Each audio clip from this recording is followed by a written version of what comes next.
Tiwala ang MMDA na mababawasan na mga aksidente at iba pang insidente sa lansangan gaya ng road rage sa muling pagpapatupad ng No Contact Apprehension Program o NCAP.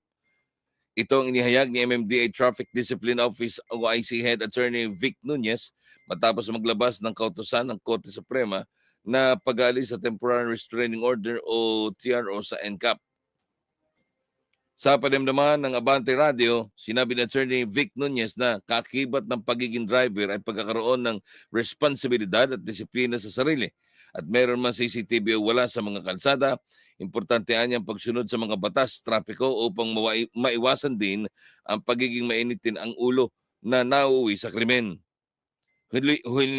Muling hiniling ni MMD sa Korte Suprema na alisin ang TRO sa NCAP upang mabawasan ang inaasahang masikip na daloy ng trapiko sa pag-arangkada ng EDSA Rebuild Program.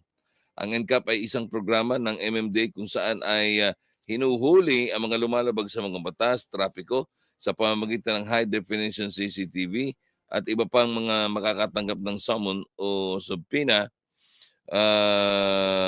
mula sa MMDA ang mga violator kung saan nakasaad ang nilabag na traffic violation, magkano ang multa at mga lugar, araw at oras ng kanilang paglabag.